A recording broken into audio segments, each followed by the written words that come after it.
ध्यायेत्रिदम्बुजे देवीं तरुणारुणविग्रहां वराभयकरां शान्तां स्मितोत्फुल्लमुखाम्बुजां स्थलपद्मप्रतिकाश पादाम्भोज सुशोभनां शुक्लाम्बरधरां धीरां लज्जापट विभूषिताम् प्रसन्नां धर्मकामार्थ मोक्षदां विश्वमङ्गलां स्वनाथ वामभागस्थां भक्तानुग्रहकारिणीम्। ॐ ऐं ह्रीं सर्वदेवदेवी स्वरूपिण्यै श्रीशारदा देव्यै नमः। স্বামী গম্ভীরানন্দজি রচিত শ্রীমা সারদা দেবী। আজকে আমরা পড়ছি আলো ছায়ায়। মথুরানাথের দেহত্যাগের কিছুকাল পরে জগদম্বার বিধানে শ্রীযুক্ত শম্ভুনাথ মল্লিক শ্রী শ্রী ঠাকুরের দ্বিতীয় রসদদার নিযুক্ত হইয়াছিলেন। তিনি শ্রী শ্রী ঠাকুর ও শ্রী মায়ের সর্বপ্রকার সেবার জন্য সতত প্রস্তুত থাকিতেন, ইহার পরিচয় আমরা পূর্বেই পাইয়াছি। শম্ভুবাবুর পত্নীও ঠাকুরকে সাক্ষাৎ দেবতাজ্ঞানে ভক্তি করিতেন এবং শ্রী শ্রী মাতা ঠাকুরানী দক্ষিণেশ্বরে থাকিলে তাহাকে প্রতি জয়মঙ্গলবারে নিজালয়ে লইয়া যাইয়া ষোড়শোপচারে তাহার শ্রীচরণ পূজা করিতেন। লীলা প্রসঙ্গ সাধক ভাব 381-82 পৃষ্ঠা। শম্ভুবাবুর ন্যায় ভক্তিপরায়ণ ও সদাশয় ব্যক্তির বুঝিতে বিলম্ব হইল না যে পল্লীর স্বাধীনতা ও স্বাচ্ছন্দ্যের মধ্যে লালিতা মাতা ঠাকুরানীর পক্ষে ওই পিঞ্জর প্রায় নহবৎ গৃহে বাস কষ্টদায়ক ও স্বাস্থ্যহানিকর। অতএব শ্রী শ্রী মায়ের তৃতীয়বার মার্চ 1876 দক্ষিণেশ্বরে ফিরিবার পূর্বেই তিনি কালী মন্দিরের সন্নিকটে এখন যেখানে রামলাল দাদাদের বাড়ি তাহার পার্শ্বে একখানি চালা ঘর করিয়া দিবার জন্য কিছু জমি 250 টাকা মূল্যে মৌরুসি করিয়া লইলেন। নেপাল সরকারের কর্মচারী শ্রীযুক্ত বিশ্বনাথ উপাধ্যায় কাঁপতেন তখন শ্রী রামকৃষ্ণের প্রতি বিশেষ শ্রদ্ধাসম্পন্ন। তিনি গৃহ নির্মাণের শুভ সংকল্প শুনিয়া প্রয়োজনীয় কাষ্ঠ প্রদানের প্রতিশ্রুতি দিলেন। যথা সময়ে গঙ্গার অপর তীরস্থ বেলুড় গ্রামের কাঠের গোলা হইতে 3খানি শালের গুঁড়ি পাঠানো হইল, কিন্তু রাত্রে প্রবল জোয়ারের বেগে একখানি ভাসিয়া গেল। হৃদয় ইহাতে বিরক্ত হইয়া মাতুলানীকে বলিলেন, তোমার ভাগ্য মন্দ। সঙ্গে সঙ্গে আরও কিছু কটূক্তি করিতেও ভুলিলেন না। কাঁপতেন কিন্তু ভাসিয়া যাওয়ার সংবাদ পাইয়া আর একখানা গুঁড়ি কাঠ পাঠাইয়া দিলেন। গৃহ নির্মাণ সমাপ্ত হইলে শ্রীমা সেখানে চলিয়া গেলেন। ঘটনার পারম্পর্য সম্বন্ধে এখানে আমরা লীলা প্রসঙ্গ সাধক ভাবের 382-85 অনুসরণ করিতে পারিলাম না। উহা 382 পৃষ্ঠা হইতে অনুমিত হয় যে গৃহ নির্মাণ 1281 সালের অর্থাৎ 1874 খ্রিস্টাব্দের কোনো এক সময় হইয়াছিল, কিন্তু মাস্টার মহাশয়ের দিনলিপিতে শম্ভুবাবুর দানের তারিখ 11 এপ্রিল 1876। আবার শ্রী শ্রী মায়ের কথা দ্বিতীয় খণ্ডে 130-32 পৃষ্ঠা, অখণ্ড সংস্করণ পৃষ্ঠা 228-29 ঘটনাবলীর ক্রম এইরূপ। ষোড়শী পূজার পর শ্রীমা দক্ষিণেশ্বরে প্রায় 1 বছর ছিলেন। ঠাকুরের মায়ের দেহরক্ষার সময় 27 ফেব্রুয়ারি 1876 শ্রীমা জয়রামবাটিতে ছিলেন। শ্রীমা বলিতেছেন, তখন আমার অসুখ, দক্ষিণেশ্বরে 1 বছর ভুগে দেশে গেছি। 2-3 বার দক্ষিণেশ্বরে আসবার পর শম্ভুবাবু বাড়ি করালেন। ঘরে কিছুদিন রইলুম। পরে কাশীর একটি প্রাচীন মেয়ে আমাকে বলে ও বাড়ি থেকে নওবতের ঘরে আনালে। তখন ঠাকুরের অসুখ, সেবার কষ্ট হচ্ছে। তার পরের বার, চতুর্থবার, তো আমি, মা, লক্ষ্মী আরও কে কে দক্ষিণেশ্বরে আসি। শম্ভুবাবুর দেহত্যাগ হয় 1877 খ্রিস্টাব্দে। কথামৃত 2য় ভাগ, 79 পৃষ্ঠা। সুতরাং 1876 খ্রিস্টাব্দে 1282 সালে বাটি নির্মাণ করা অযৌক্তিক নহে, বরং শাশুড়ির দেহত্যাগের পূর্বে শ্রীমায়ের অন্যত্র অবস্থান সমীচীন বলিয়া মনে হয় না। উহা পরে হওয়াই যুক্তিসঙ্গত। তাহাকে গৃহকর্মে সাহায্য করিবে ও সর্বদা তাহার সঙ্গে থাকিবে বলিয়া একজন স্ত্রী লোককে নিয়োগ করা হইল। শীঘ্রই হৃদয়ের পত্নীও ওই গৃহে আসিয়া শ্রীমায়ের সঙ্গিনী হইলেন। শ্রীমা ওই গৃহে শ্রী শ্রী ঠাকুরের রুচি ও প্রয়োজনানুরূপ বিবিধ খাদ্য প্রস্তুত করিয়া মন্দিরোদ্যানে লইয়া যাইতেন এবং তাহার ভোজন সমাপনান্তে স্বগৃহে ফিরিয়া আসিতেন। শ্রীমায়ের সন্তোষ ও তত্ত্বাবধানের জন্য ঠাকুরও দিবাভাগে কখনো কখনো ওই গৃহে পদার্পণ করিতেন এবং কিছুকাল সদালাপ করিয়া নিজ স্থানে ফিরিতেন। একদিন মাত্র ওই নিয়মের ব্যতিক্রম হইয়াছিল।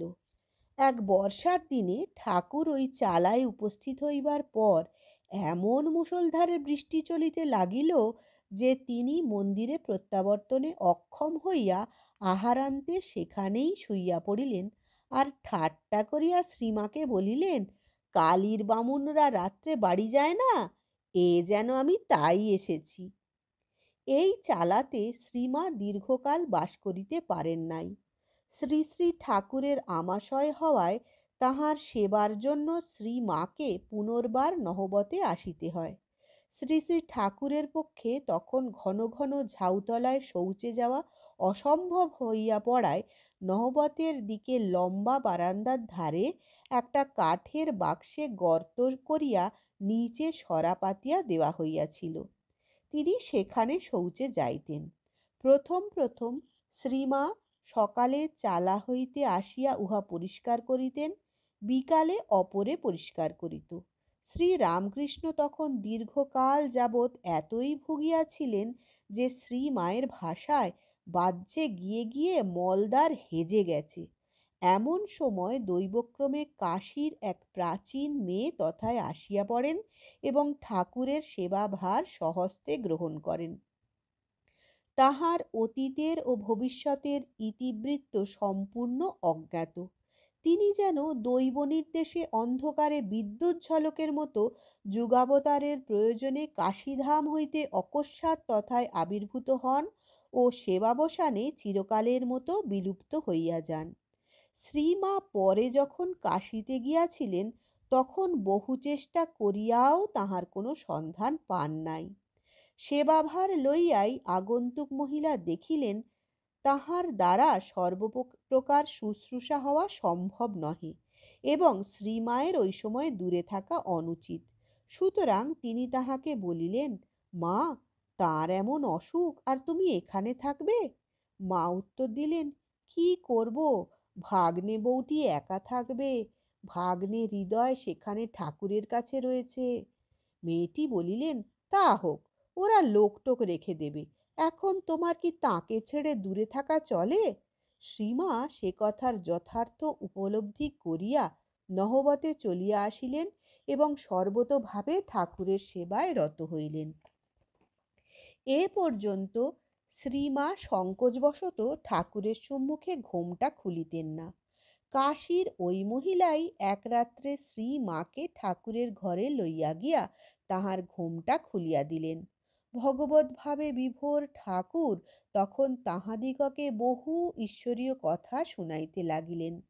সেই উপদেশের আকর্ষণে শ্রী মা ও মহিলা সে রাত্রে এতই তন্ময় হইয়া রহিলেন যে এদিকে সূর্যোদয় হইলেও তাহারা বুঝিতে পারিলেন না। ইহার পরে শ্রীমা জয়রামবাটি যান। পরবর্তী চতুর্থবারের গমনাগমন সম্বন্ধে বিশেষ কিছু জানা নাই। তবে চতুর্থবারে দক্ষিণেশ্বরে আগমন সম্বন্ধে তিনি স্বয়ং বলিয়াছেন, তার পরের বার তো আমি, মা লক্ষ্মী আরও কে কে দক্ষিণেশ্বরে আসি। তারকেশ্বরে গত অসুখের মানসিক নোকচুল দিয়ে এলুম। ভাই প্রসন্ন সঙ্গে থাকায় প্রথমে কলকাতায় তার বাসায় গিরিশ বিদ্যারত্নের বাসায় উঠি। ফাল্গুন চৈত্র মাস হবে 1287। পরদিন সকালে দক্ষিণেশ্বরে যাই। যেতেই হৃদয় কি ভেবে বলতে থাকে, কেন এসেছো, কি জন্যে এসেছো, এখানে কি, এসব বলে তাঁদের অশ্রদ্ধা করে। আমার মা সে কথায় কোনো জবাব দেননি। হৃদয় শিওরের লোক, আমার মাও শিওরের মেয়ে, কাজেই হৃদয় মাকে আদৌ মান্যি করলে না। মা বললেন, চল ফিরে দেশে যাই, এখানে কার কাছে মেয়ে রেখে যাব। ঠাকুর হৃদয়ের ভয় আগাগোড়া কিছুই বলেননি। আমরা সকলে সেই দিনই চলে গেলুম। রামলাল পাড়ের নৌকা এনে দিলে।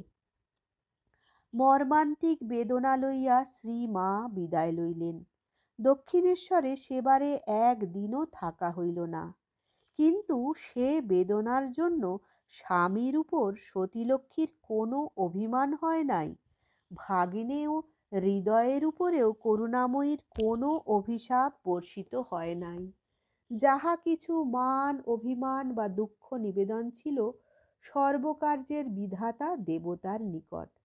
তাই বিদায়কালে তিনি মনে মনে মা কালীকে বলিলেন, মা, যদি কোনোদিন আনাও তো আসব। শরণাগতাকে দেবতা যদি সরাইয়া দেন, তবে তিনি দেবতা ভিন্ন আর কাহার চরণে আবেদন জানাইবেন?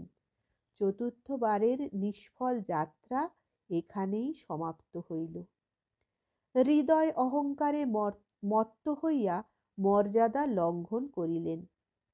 আপাতত তিনি নিজ ইচ্ছানুরূপ কার্যসিদ্ধি করিয়া হয়তো আত্মতৃপ্তি লাভ করিলেন, কিন্তু বিধাতার অদৃশ্য হস্ত তখন তাহার ভাবী জীবন অন্য রূপ গড়িতেছিল। শ্রী মায়ের প্রতি হৃদয়ের দুর্ব্যবহার এই প্রথম নহে। আর একদিন তাহার অনুরূপ ব্যবহার দেখিয়া শ্রী রামকৃষ্ণ তাহাকে সাবধান করিয়া দিয়েছিলেন, ওরে হৃদে, নিজ দেহ দেখাইয়া একে তুই তুচ্ছতাচ্ছিল্য করে কথা বলিস বলে ওকে, শ্রী মাকে, আর কখনো এমন কথা বলিসনি। এর ভিতরে যে আছে সে ফোঁস করলে হয়তো রক্ষা পেলেও পেতে পারিস, কিন্তু ওর ভেতরে যে আছে সে ফোঁস করলে তোকে ব্রহ্মা বিষ্ণু মহেশ্বর রক্ষা করতে পারবেন না। হৃদয়ের অভিমান কঠিন মনে সে সাবধানতা বাণী দাগ বসাইতে পারে নাই। সুতরাং দৈব নির্বন্ধে তাহাকে দক্ষিণেশ্বর ছাড়িয়া মায়ের পুনরুগমনের পথ পরিষ্কার করিয়া দিতে হইল। শ্রীযুক্ত মথুরনাথের পুত্র তৈলক্যবাবুর কন্যাকে কুমারী রূপে পূজা করার অপরাধে জ্যৈষ্ঠ 1288 হৃদয় মন্দিরোদ্যান হইতে বিতাড়িত হইলেন। অতঃপর রামলাল দাদা কালী মন্দিরের পূজারী হইলেন। ওই পদের গর্বে আত্মবিস্মৃত হইয়া তিনি ভাবিলেন, আর কি, এবার মা কালীর পূজারী হইয়াছি। সুতরাং তিনি শ্রী শ্রী ঠাকুরের আর তেমন দেখাশোনা করিতেন না। ঠাকুরের তখন মুহুর্মুহু সমাধি হইত, কাজেই কেহ যত্ন করিয়া না খাওয়াইলে মা কালীর প্রসাদ ঘরে পড়িয়া থাকিয়া শুকাইয়া যাইত। অথচ এমন আর কেহ ছিল না যে আপনার বোধে তাহার সেবা করিতে পারে।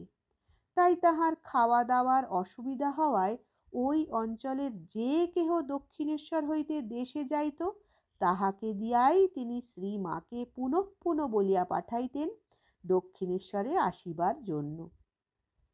এই রূপে কামারপুকুরের লক্ষণ পাইনকে দিয়া তিনি সংবাদ পাঠাইলেন, এখানে আমার কষ্ট হচ্ছে, রামলাল মা কালীর পূজারী হয়ে বামুনদের দলে মিশেছে, এখন আমাকে আর অত খোঁজ করে না।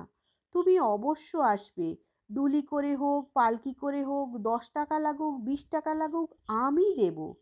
এইরূপ আহ্বান পাইয়া শ্রীমা অবশেষে দক্ষিণেশ্বরে আসিলেন মাঘ বা ফাল্গুন 1288। 1 বৎসর পরে এই তাহার পঞ্চমবার আগমন। ইহার পর পিত্রালয়ে যাইয়া শ্রীমা 7-8 মাস ছিলেন। অনন্তর 1290 সনের মাঘ মাসে দক্ষিণেশ্বরে আসেন। এই সময়ই ভাবের ঘোরে পড়িয়া যাওয়ায় ঠাকুরের বাম হাতের হাড় স্থানচ্যুত হয় এবং খুব কষ্ট হইতে থাকে। শ্রীমা আসিয়া ঠাকুরের ঘরে কাপড়ের পুঁটলিটি রাখিয়া প্রণাম করিবা মাত্র ঠাকুর জিজ্ঞাসা করিলেন, কবে রওনা হয়েছ? শ্রীমায়ের উত্তরে ঠাকুর যেই জানিলেন যে তিনি বৃহস্পতিবারের বারবেলায় বাহির হইয়াছিলেন, অমনি বলিলেন, এই তুমি বৃহস্পতিবারের বারবেলায় রওনা হয়েছ বলে আমার হাত ভেঙেছে। যাও যাও, যাত্রা বদলে এসো গে। শ্রীমা সেই দিনই ফিরিতে চাহিলে ঠাকুর বলিলেন, আজ থাক, কাল যেও। পরদিনই শ্রীমা যাত্রা বদলাইতে দেশে গেলেন।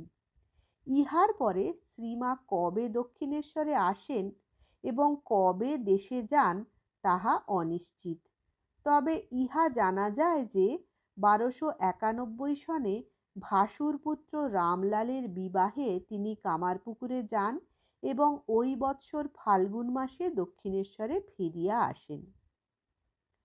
ওই সময় হইতে শ্রী শ্রী ঠাকুরের লীলাবসান পর্যন্ত শ্রী শ্রী মাতা ঠাকুরানী সম্ভবত আর দেশে যান নাই।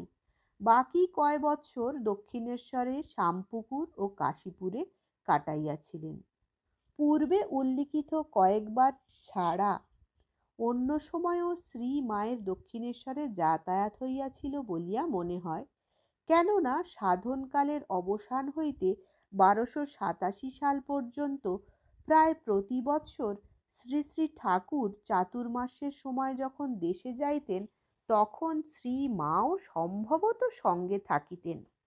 সাধনকালে অনিয়মাদিবশত ঠাকুরের স্বাস্থ্য ভগ্ন হয়, সুতরাং পল্লীগ্রামের মুক্ত বাতাস ও স্বচ্ছন্দ আহার বিহারে দেহের উন্নতি হইবে বলিয়া চিকিৎসকগণ তাহাকে ওই সময় দেশে যাইতে পরামর্শ দিতেন। ঘাটাল পর্যন্ত স্টিমার চলাচল আরম্ভ হইলে তিনি শ্রী মা ও হৃদয়কে লইয়া একবার ওই পথে দেশে গিয়াছিলেন বলিয়া জানা যায়। ঘাটালের স্টিমারে যাইয়া তাহারা সম্ভবত বন্দর নামক স্থানে অবতরণান্তে নৌকাযোগে কামারপুকুরে প্রায় 4 ক্রোশ দক্ষিণে অবস্থিত বালি দেওয়ানগঞ্জে উপনীত হন। সেখানে অনেক গোস্বামীর বাস ছিল। গ্রামের জনৈক মোদকের ইচ্ছা ছিল যে তাহার নবনির্মিত গৃহে কোনো সাধুকে ত্রিরাত্র রাখিবেন। ঠাকুর ও শ্রীমায়ের তথায় আগমনের পর এমন অবিরাম বৃষ্টিপাত আরম্ভ হইল যে তাহাদিগকে বাধ্য হইয়া মোদক ভবনে 3 রাত্রি কাটাইতে হইল। চতুর্থ দিনে তাহারা কামারপুকুর না যাইয়া শিহরে গেলেন। এইবারেই ঠাকুর শিহরে ও শ্যামবাজারে অপূর্ব সংকীর্তনে যোগ দিয়া সকলকে হরিনামে মাতাইয়াছিলেন। কোন কোন গ্রন্থে বালি দেওয়ানগঞ্জ বালি বা দেওয়ানগঞ্জ বলিয়া উল্লিখিত হইয়াছে।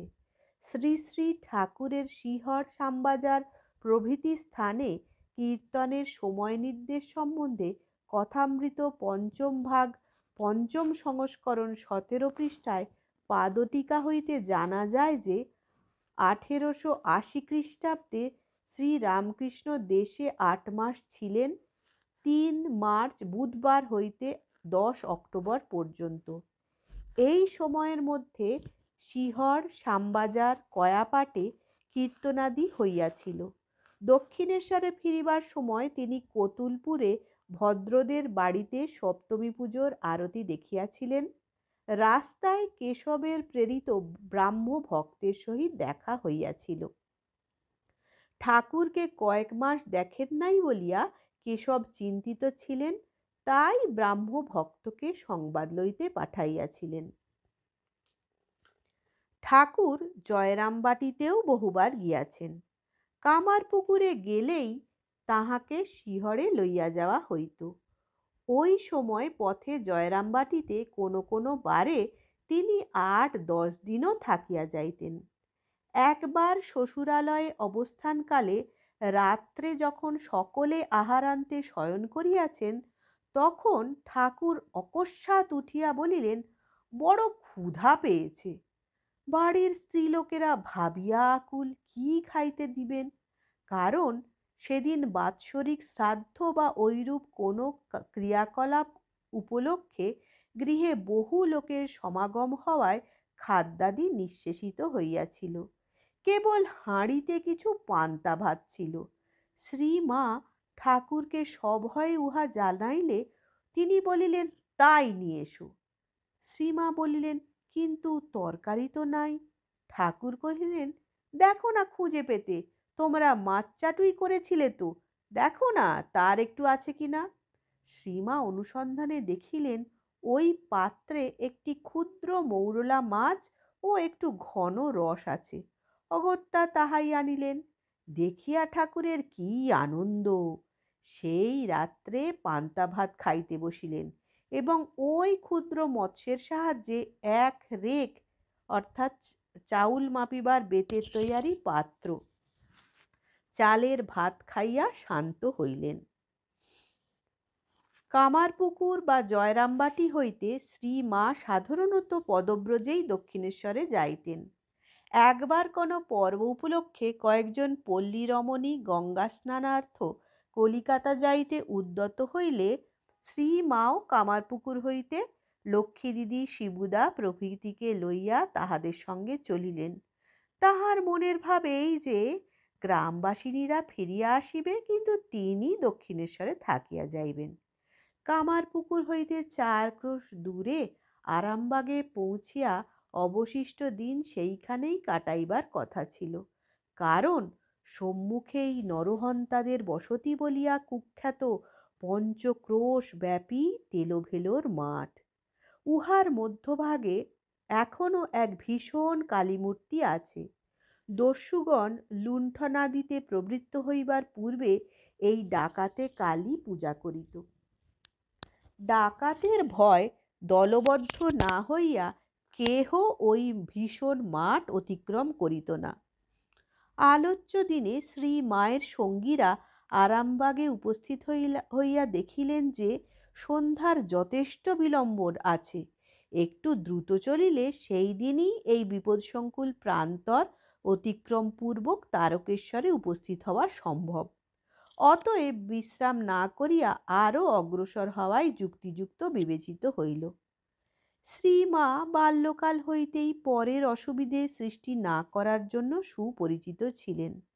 প্রয়োজন স্থলে অপরের স্বাধীনতা অক্ষুণ্ণ রাখিয়া তিনি স্বয়ং কষ্ট বরণ করিতেন। বর্তমান ক্ষেত্রেও তাহার ক্লান্ত দেহ ও কোমল পদদ্বয় আবার ওই দীর্ঘ পথ চলিতে সক্ষম নহে জানিয়াও তিনি সকলের সঙ্গে যাত্রা করিলেন। কিন্তু অল্প কিছু দূর হাঁটার পরেই অক্ষমতাবশত তাহার গতি মন্দীভূত হইতে থাকিল। সঙ্গীরা ২-৪ বার তাহার জন্য পথে অপেক্ষা করিল, কিন্তু পরে যখন বুঝিল যে ওইরূপ মন্থর গতিতে চলিলে সন্ধ্যার পূর্বে গন্তব্যস্থলে পৌঁছিতে পারা যাইবে না এবং তাহার ফলে প্রাণহানির সম্ভাবনা, বিশেষত শ্রীমা যখন সাহস ভরে সকলকে তাহার জন্য কোনো প্রকার দুশ্চিন্তা না করিয়া দ্রুত তারকেশ্বরে চলিয়া যাইতে বলিলেন, তখন তাহারা আর অপেক্ষা করিল না। অস্তাচলগামী সূর্যের বিদায়ের সঙ্গে সঙ্গে যখন উচ্চ তালবৃক্ষের মস্তক হইতে সন্ধ্যার ঘনায়মান ছায়া নামিয়া আসিয়া প্রান্তরের সর্বত্র ছড়াইয়া পড়িল, তখনও সেই জনবসতিহীন অচিন্ত বিপদের আবাসস্থল প্রান্তরের অজানা পথে একাকী চলিতে চলিতে শ্রীমা বিষম উৎকণ্ঠিত হইয়া ভাবিতেছেন, কি করিবেন? এমন সময় দেখিলেন প্রান্তরের এক স্থলে এক দীর্ঘাবয়ব মূর্তি তাহারই দিকে অগ্রসর হইতেছে। ওই মূর্তি নিকটে আসিতেই দেখা গেল তাহার বর্ণ ঘোর কৃষ্ণ, স্কন্ধে দীর্ঘ যষ্টি, হস্তদ্বয়ে রৌপ্য বলয় এবং কেশ রাশি নিবিড় ও কুঞ্চিত। শ্রীমায়ের বুঝিতে বাকি রহিল না যে সে দস্যু, সুতরাং তিনি ভয়ে থমকিয়া দাঁড়াইলেন। লোকটি সম্ভবত তাহার মনোভাব বুঝিতে পারিয়া আরো ভয়োৎপাদনের জন্য রুক্ষস্বরে বলিল, কে গা এ সময় এখানে দাঁড়িয়ে আছো? কোথা যাবে? শ্রীমা বলিলেন, পূবে। আগত ব্যক্তি তেমনি কর্কশ কণ্ঠে বলিল, সে এ পথ নয়, ওই পথে যেতে হবে। শ্রীমা তখনও স্থাণুবৎ অচল, আর লোকটিও খুবই কাছে আসিয়া পড়িয়াছে। কিন্তু মায়ের শ্রীমুখ দেখিয়া অকস্মাৎ সেই নরঘাতকের মনে যেন কি এক পরিবর্তন আসিল। সে মায়ের দিকে তাকাইয়া নরম সুরে বলিল, ভয় নেই, আমার সঙ্গে মেয়ে লোক আছে, সে পিছিয়ে পড়েছে। এতক্ষণে শ্রীমায়ের দৃষ্টি সম্মুখস্থ বিপদকে ছাড়িয়া আরো দূরে ধাবিত হইলে তিনি দেখিলেন একটি স্ত্রীলোক সত্যই সেই দিকে আসিতেছে। তখন তিনি ভরসা পাইয়া বলিলেন, বাবা, আমার সঙ্গীরা আমাকে ফেলে গেছে, আমি বোধহয় পথ ভুলেছি, তুমি আমাকে সঙ্গে করে যদি তাদের কাছে পৌঁছে দাও। তোমার জামাই দক্ষিণেশ্বরে রানী রাসমণির কালীবাড়িতে থাকেন, আমি তাঁর কাছে যাচ্ছি। তুমি যদি সেখান পর্যন্ত আমাকে নিয়ে যাও, তাহলে তিনি তোমায় খুব আদর যত্ন করবেন। ওই কথা শেষ হইতে না হইতেই স্ত্রীলোকটি আসিয়া পড়িল এবং শ্রীমা বিশ্বাস ও স্নেহভরে তাহার হস্ত ধারণপূর্বক বলিলেন, মা, আমি তোমার মেয়ে সারদা। সঙ্গীরা ফেলে যাওয়ায় বিষম বিপদে পড়েছিলুম, ভাগ্যে বাবা ও তুমি এসে পড়লে, নইলে কি করতুম বলতে পারি নে। সারদামণির এইরূপ নিঃসংকোচ সরল ব্যবহার, একান্ত বিশ্বাস ও মিষ্ট কথায় বাগদি জাতীয় এই দস্যু দম্পতির প্রাণ একেবারে গলিয়া গেল। তাহারা সামাজিক আচার ও জাতির পার্থক্য ভুলিয়া সত্য সত্যই তাহাকে নিজ কন্যার ন্যায় দেখিয়া সান্ত্বনা দিতে লাগিলেন এবং তিনি ক্লান্ত বলিয়া আর তাহাকে চলিতে না দিয়া নিকটবর্তী গ্রামের এক দোকানে লইয়া গিয়া রাখিল। রমণী নিজের বস্ত্রাদি বিছাইয়া তাহার জন্য বিছানা করিয়া দিল ও পুরুষটি দোকান হইতে মুড়ি মুড়কি কিনিয়া তাহাকে খাইতে দিল। পরে পিতা মাতার মতন আদর ও স্নেহে তাহাকে ঘুম পাড়াইল এবং বাগদি পাইক সারা রাত্রি যষ্টি হস্তে দ্বার রক্ষায় নিযুক্ত রহিল। অবশেষে ভোরে তাহাকে সঙ্গে লইয়া তারকেশ্বরের পথে চলিতে চলিতে বাগদিমা ক্ষেত হইতে কড়াইশুঁটি তুলিয়া সস্নেহে শ্রী মায়ের হাতে দিতে লাগিল এবং তিনিও ক্ষুদ্র বালিকার ন্যায় সেই স্নেহের দান স্বীকারপূর্বক খাইতে খাইতে চলিতে লাগিলেন। তাহারা তারকেশ্বরে যখন পৌঁছিলেন তখন বেলা চারিদণ্ড অতিক্রান্ত হইয়াছে। অতএব একটি চটিতে আশ্রয় লইয়াই বাগদিনী তাহার স্বামীকে বলিল, আমার মেয়ে কাল কিছুই খেতে পায়নি, বাবা তারকনাথের পুজো শিগগির সেরে বাজার থেকে মাছ তরকারি নিয়ে এসো, আজ তাকে ভালো করে খাওয়াতে হবে। পুরুষটি ওইসব কাজে চলিয়া গেলে শ্রী মায়ের সঙ্গী ও সঙ্গিনীগণ তাহাকে খুঁজিতে খুঁজিতে সেখানে আসিয়া উপস্থিত হইল এবং তিনি নিরাপদে পৌঁছিয়াছেন দেখিয়া আনন্দ প্রকাশ করিল। তারপর তিনি তাহার রাত্রে আশ্রয়দাত্রী বাগদিমাতার সহিত তাহাদের পরিচয় করাইয়া দিয়া বলিলেন, এরা এসে আমাকে রক্ষা না করলে কাল রাত্রে যে কি করতুম বলতে পারি না। লীলা প্রসঙ্গ দিব্যভাব 260 থেকে 64 পৃষ্ঠা এবং শ্রী শ্রী মায়ের কথা প্রথম খণ্ড 87-88 পৃষ্ঠা, অখণ্ড সংস্করণ পৃষ্ঠা 38, এই গ্রন্থদ্বয়ের যথাসাধ্য সামঞ্জস্য করিয়া আমরা ইহা লিখিলাম। শ্রী শ্রী মায়ের কথায় আছে, আমি একেবারে একলা ছিলুম তা ঠিক নয়, আমার সঙ্গে আরও 2জন বৃদ্ধাগোচের স্ত্রীলোক ছিলেন। আমরা 3জনেই পিছিয়ে পড়েছিলুম। স্বামী ঈশানানন্দের সম্মুখে অপর কেহ কেহ একদিন শ্রী মায়ের নিকট ওই বিষয়ে প্রশ্ন করিয়া এ কথার সমর্থন পান নাই। মাকে জিজ্ঞাসা করিলে তিনি প্রথমে পাশ কাটাইয়া গেলেন। পরে ঈশানানন্দকে একান্তে পাহিয়া বলিলেন, দেখো দেখি বারবার ডাকাতের গল্প, আমি বলতে চাই না, লক্ষ্মী শিবু ওরা সব সঙ্গে থেকে ফেলে গেল, এখন ওই কথা উঠলে তারা মনস্তাপ করে, সংকোচ হয়। আর হাজার হোক একটা অন্যায় করে ফেলেছে, আমারই তো ভাসুর ভাসুরজি, আমি সকলের কাছে ওই কথা বারবার বললে তাদের অপমান হয়, সেজন্য আমি চেপে যাই, ওরা বুঝতে পারে না, বারবার জিজ্ঞাসা করা ভালো নয়। বস্তুত সেদিন শ্রীমা অপর সাথী থাকার কথা অস্বীকার করিয়াছিলেন। লীলা প্রসঙ্গেও সঙ্গিনী থাকার উল্লেখ নাই। অধিকন্তু ডাকাত দম্পতির সহিত মিলনের পরে অপর কাহারও তাহাদের সঙ্গে যোগ দেবার কথা কোনো গ্রন্থে বা মৌখিক বিবরণে পাই নাই। 2জন বৃদ্ধা থাকিলে তাহারা গেলেন কোথায়? এই প্রশ্নের কোনো সদুত্তর এ যাবৎ কেহ দেন নাই। কামারপুকুর হইতে আগত অমার্জিত বুদ্ধি জাতি বিচারের কুজ্ঝটিকায় সমাচ্ছন্ন সরল পল্লীবাসীরা শ্রী মায়ের সে কাহিনী কিভাবে গ্রহণ করিয়াছিল জানি না।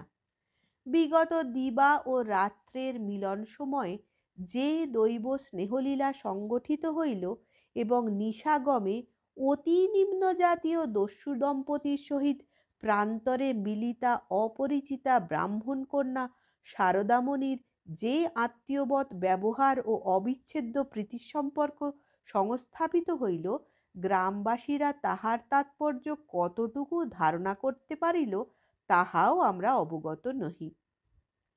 অথবা বিকাশোন্মুখ সুপবিত্র মাতৃত্ব শক্তি এবং দস্যুর নিষ্ঠুরতার সংঘর্ষস্থলে মাতৃত্ব কিরূপে বিজয় লাভ করিল, আলো আধারের সংগ্রামে আলোর প্রভুত্বই কিরূপে প্রতিষ্ঠিত হইয়া ভবিষ্যৎ মানবকে নূতন আশাপথের সন্ধান দিল, তাহার ইঙ্গিত অশিক্ষিত গ্রাম্য মনে উদ্ভাসিত হইল কিনা তাহারও দোতনা আমরা পাই না। আমরা নিরপেক্ষ দ্রষ্টা হিসেবে এইটুকু শুধু দেখিতে পাই যে শ্রী মায়ের ডাকাত বাবা ও মা এবং কামারপুকুরের বন্ধু বান্ধব ও আত্মীয় স্বজন সেদিন তারকেশ্বরের শিব মন্দিরের সন্নিকটে একই পরিবারভুক্ত নরনারীর মতো আহ্লাদ সহকারে রন্ধন ও ভোজনাদি সমাপ্ত করিলেন এবং তারপর বৈদ্যবাটি অভিমুখে রওনা হইলেন। এক রাত্রের মধ্যেই শ্রীমা ও তাহার ডাকাত পিতামাতা পরস্পরকে এত আপনার করিয়া লইয়াছিলেন যে বিদায়কালে 3জনেরই চক্ষে অজস্র অশ্রু ঝরিতে থাকিল। অনেক দূর পর্যন্ত শ্রীমাকে আগাইয়া দিতে দিতে বাগদিরমণী ক্ষেত্র হইতে অনেকগুলি কড়াইশুঁটি তুলিয়া ব্যাকুলভাবে কাঁদিতে কাঁদিতে উহা তাহার অঞ্চলে বাঁধিয়া কাতর কণ্ঠে বলিল, মা শারদা, রাত্রে যখন মুড়ি খাবি তখন এইগুলি দিয়ে খাস। অবশেষে শ্রী মা দস্যু পিতামাতাকে সুবিধামতো দক্ষিণেশ্বরে যাইয়া তাহাকে দেখিয়া আসিবার কথা স্বীকার করাইয়া কোনো প্রকারে তাহাদিগকে ছাড়িয়া চলিলেন। এই অঙ্গীকার বাগদি দম্পতি রক্ষা করিয়াছিল। তাহারা নানাবিধ দ্রব্য লইয়া শ্রী মাকে দেখিতে মধ্যে মধ্যে কয়েকবার দক্ষিণেশ্বরে উপস্থিত হইয়াছিল।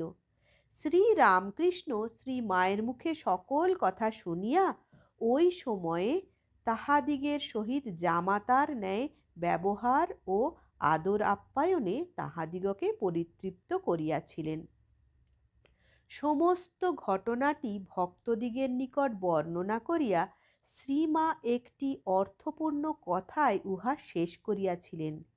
এমন সরল ও সচ্চরিত্র হইলেও আমার ডাকাত বাবা আগে কখনো কখনো ডাকাতি যে করেছিল এই কথা কিন্তু আমার মনে হয়। অর্থাৎ তেলোভেলোর মাঠের সন্ধ্যাকালীন সেই লোমহর্ষক ঘটনাটিকে তিনি কোনোদিনই একটা সাধারণ ব্যাপার বলিয়া গ্রহণ করেন নাই। দস্যুবৃত্তিপরায়ণ ডাকাত দম্পতির কঠোর মন কেমন করিয়া যে এতটা দ্রবীভূত হইয়াছিল তাহা নির্ণয় করা আমাদের অসাধ্য।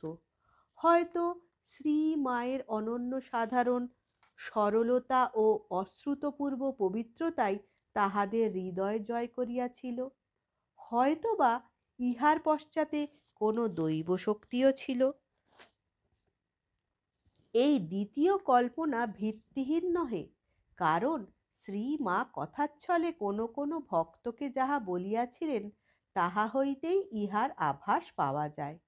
ভক্তেরা তাহার শ্রীমুখে শুনিয়াছিলেন তিনি একবার বাগদি দম্পতিকে জিজ্ঞাসা করিয়াছিলেন, তোমরা আমাকে এত স্নেহ করো কেন গো? তাহারা উত্তর দিয়াছিল, তুমি তো সাধারণ মানুষ নও, আমরা তোমাকে কালী রূপে দেখেছি। মা বাধা দিয়া বলিলেন, সে কি গো, তোমরা এটা কি দেখলে?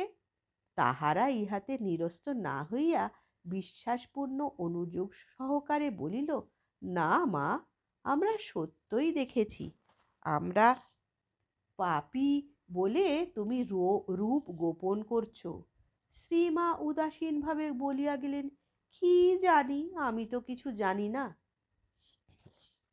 শ্রী আশুতোষ মিত্র প্রণীত শ্রীমা গ্রন্থে 31-32 পৃষ্ঠা ডাকাতের ঘটনার শেষাংশ এইভাবে লিপিবদ্ধ হইয়াছে। শ্রীমা বলিতেছেন, লোকটা জাতে বাগদি, ডাকাতের মতো রুক্ষ কথায় জিজ্ঞাসা করলে, তুই কে? আর আমার পানে হাঁ করে তাকিয়ে রইল। যাহার সহিত শ্রীমায়ের কথা হইতেছিল সেই ভক্ত মায়ের কথা শুনিয়া জানিতে চাহিলেন, ডাকাত আপনার দিকে হাঁ করিয়া তাকিয়ে কি দেখছিল? শ্রীমা পরে বলেছিল কালী রূপ নাকি দেখেছিল। ভক্ত, তাহলে আপনি তাকে কালী রূপে দেখা দিয়েছিলেন? লুকোবেন না মা, বলুন। শ্রীমা, আমি কেন দেখাতে যাব? সে বললে সে দেখেছে। ভক্ত, তাহলেই হলো, আপনি দেখিয়েছিলেন। শ্রীমা সহাস্যে, তা তুমি যাই বলো না কেন। জয় মা।